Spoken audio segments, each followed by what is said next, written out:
नमस्कार दोस्तों, आपका फिर से स्वागत है हमारे YouTube चैनल भाटी की पाठशाला में। पिछले वीडियो में हमने पढ़ा था राजस्थान के भौतिक प्रदेश राजस्थान का परिचय, और इस वीडियो में पढ़ेंगे हम राजस्थान के भौतिक प्रदेश। तो राजस्थान के भौतिक प्रदेश हमें स्टार्ट करते हैं, तो चलिए शुरू करते हैं। राजस्थान के भौतिक प्रदेश को शुरू करने से पहले हम कुछ पृथ्वी के बारे में जान लेते हैं। तो हमारे पृथ्वी प्राक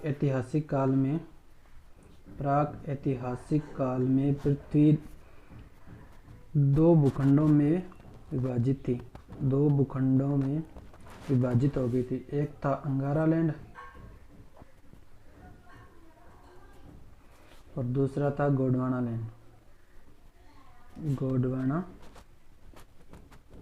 लैंड।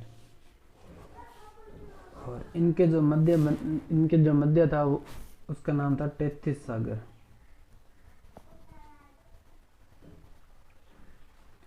टेथिस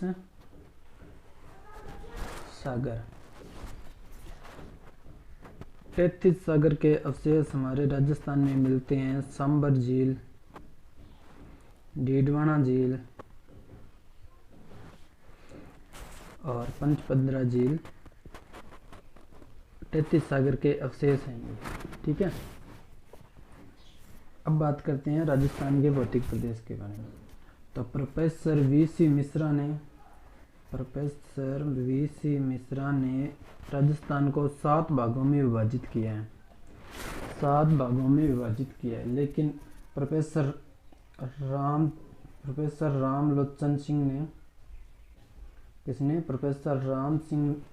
रामलोचन सिंह ने इसको 4 भौतिक प्रदेशों में विभाजित किया है, जिसको हम आज पढ़ेंगे। सबसे पहला भाग है पश्चिमी मरुस्थलीय प्रदेश।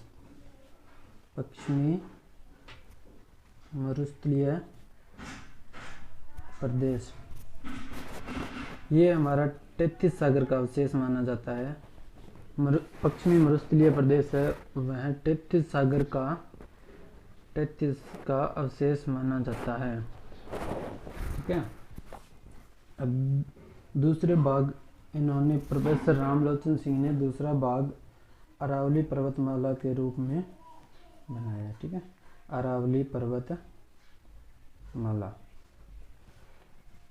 तीसरा पूर्वी राजस्थान, पूर्वी मैदानी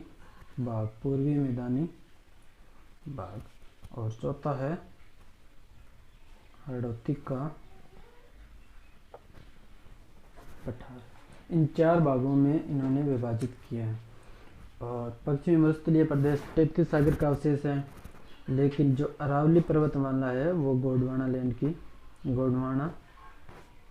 लैंड का अवशेष माना जाता है। ठीक है, और उसके बाद ये जो पूर्वी मैदानी भाग है वो टेथिस सागर का अवशेष माना जाता है, और ये जो हड़ौती का पठार है वो गोंडवाना लैंड का भाग माना जाता है।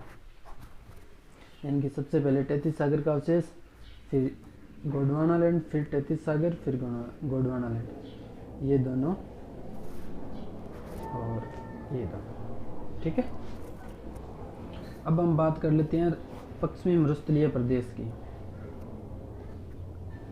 पश्चिमी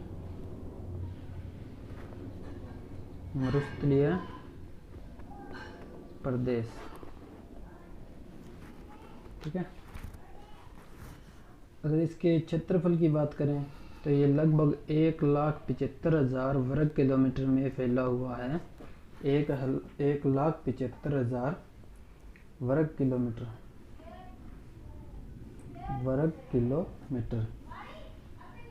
और ये लगभग 61.11% बनता है। और अगर बात करें भारत का मरुस्थल,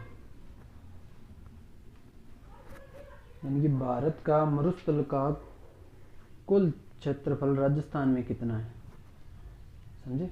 जैसे भारत का यानी कि मरुस्थल जो है वो कितने, अकेले राजस्थान में तो है नहीं, ये 4 राज्यों में फैला हुआ है।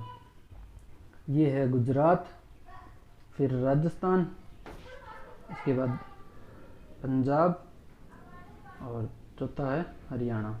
इन 4 राज्यों में हमारा मरुस्थल फैला हुआ है, तो भारत का मरुस्थल का कुल क्षेत्रफल राजस्थान में कितना है? तो राजस्थान में ये 58.68% है।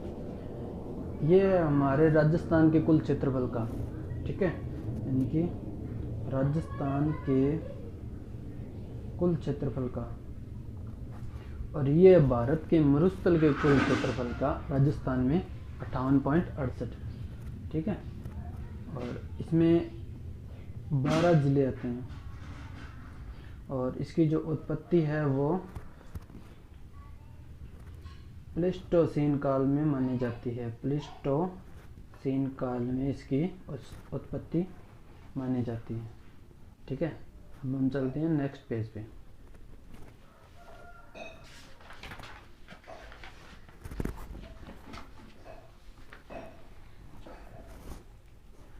अब हम बात करते हैं मरुस्थल की। मरुस्थल, तो मरुस्थल को दो भागों में बांटा गया है। मरुस्थल को 2 भागों में बांटा गया है। कौन कौन सा? एक तो है शुष्क प्रदेश और दूसरा है अर्धशुष्क प्रदेश। अर्धशुष्क प्रदेश, ठीक है। शुष्क प्रदेश को भी हम 2 उपभागों में बांटते हैं। नंबर 1 आता है बालुका युक्त प्रदेश, और नंबर 2 आता है बालुका मुक्त प्रदेश, ठीक है। यानी कि मरुस्थल को 2 भागों में बांटा, शुष्क प्रदेश और अर्धशुष्क प्रदेश। और शुष्क प्रदेश को हमने 2 उपभागों में बांट लिया। कौन कौन से? बालुका युक्त प्रदेश और बालुका मुक्त प्रदेश। मैं आपको मैप में दिखाता हूँ। जैसे ये देखिए, ये हो गया शुष्क प्रदेश और ये हो गया मुक्त प्रदेश, ठीक है। अब हम बात कर लेते हैं बालुका युक्त प्रदेश की। बालुका युक्त प्रदेश की,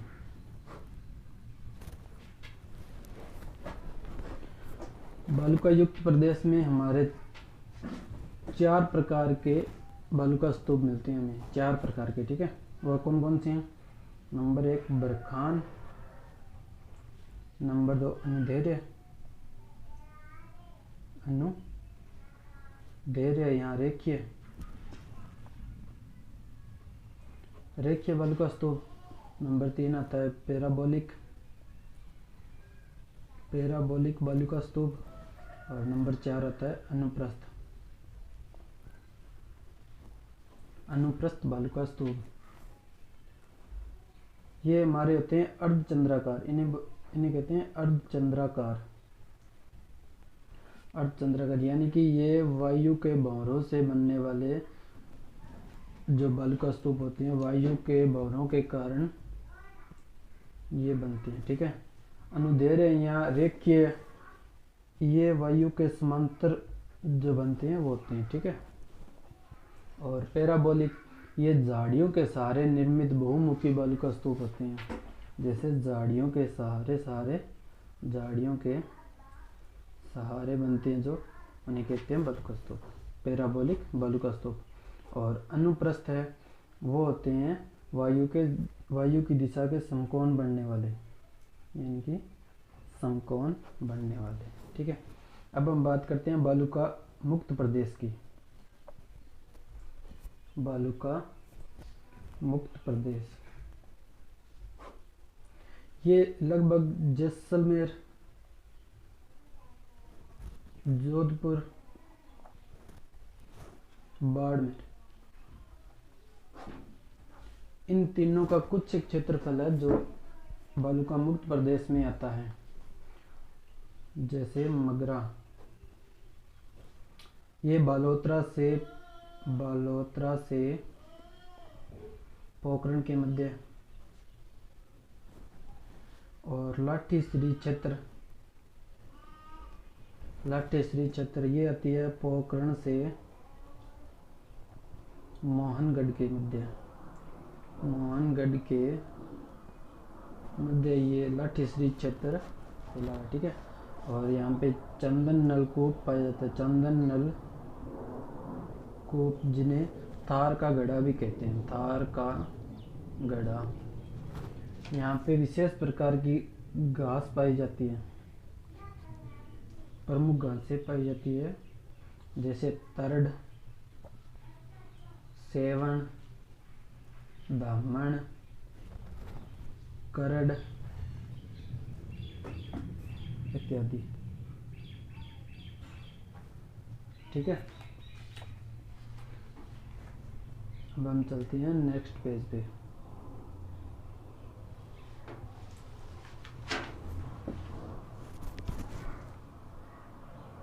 अगर बात करें पश्चिमी मरुस्थल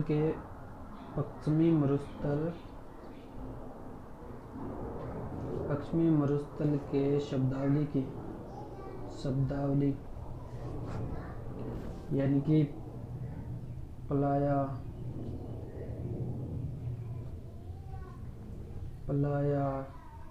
डांड, रन, कारवां। ठीक है, पलाया यानी कि ये छोटी अस्थायी झीलें जिन्हें पलाया झील कहते हैं। ठीक है, ये वर्षा ऋतु में निर्मित होती हैं, वर्षा ऋतु में निर्मित अस्थायी झीलें कहते हैं इनको, अस्थायी झीलें। ठीक है, और डांड ये होती हैं स्थायी झीलें,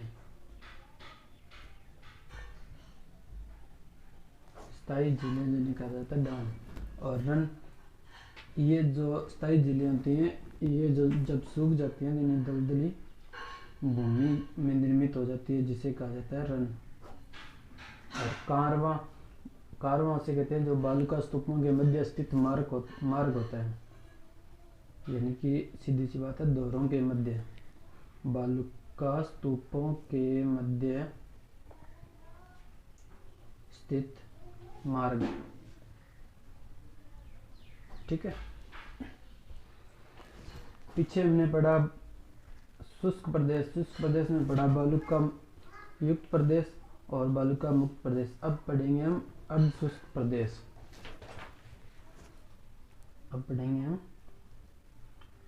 अर्ध शुष्क प्रदेश। ठीक है, अर्ध शुष्क प्रदेश में मैं आपको मैप में दिखाता हूँ।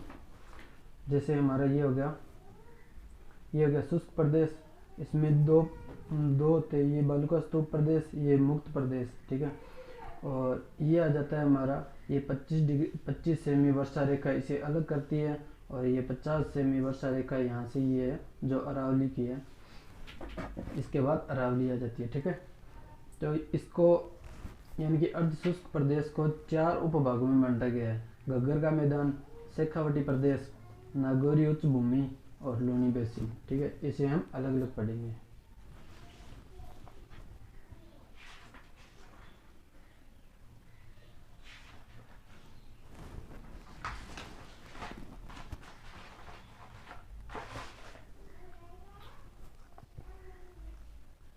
तो सबसे पहले आ जाता है घग्गर का मैदान।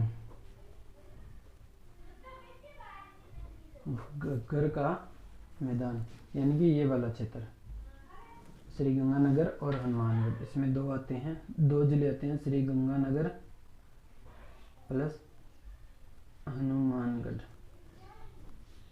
इसे स्थानीय भाषा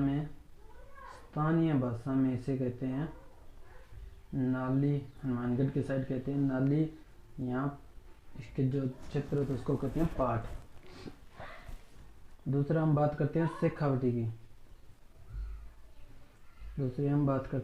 शेखावटी प्रदेश, इसमें जो क्षेत्र आता है वो चूरू, सिक्कर प्लस झुंझुनू।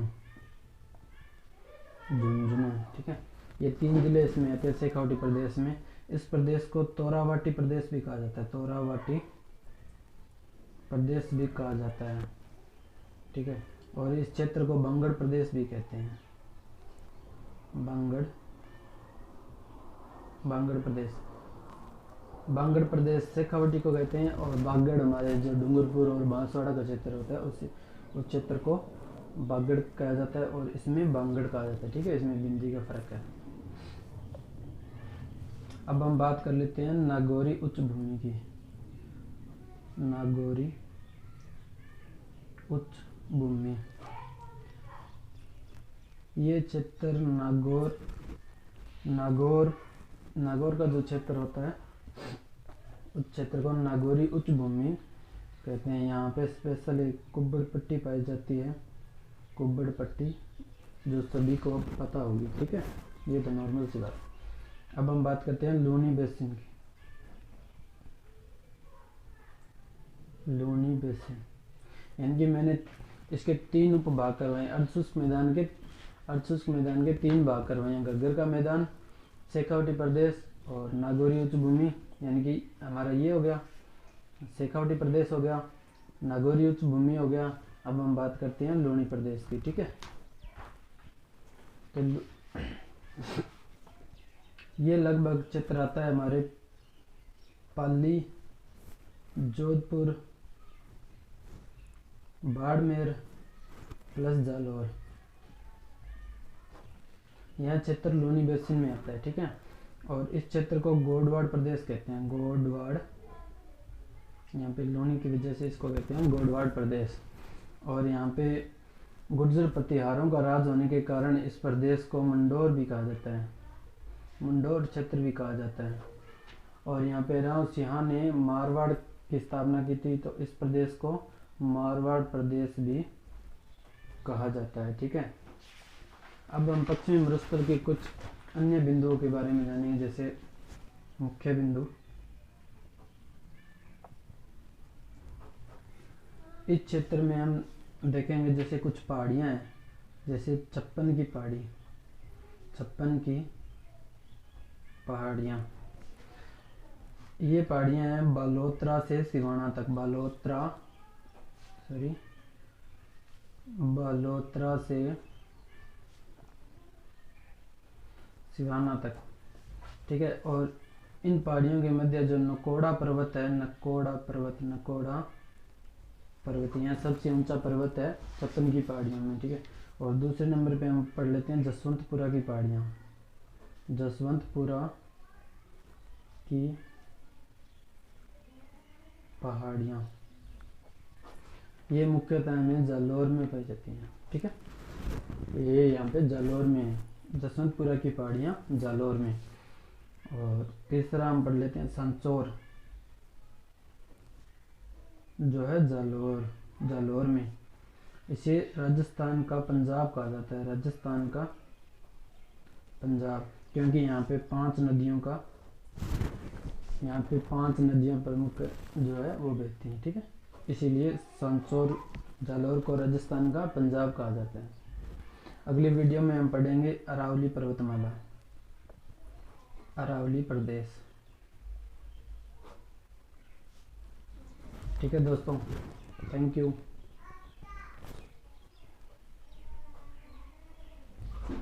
मिलते हैं नेक्स्ट वीडियो में।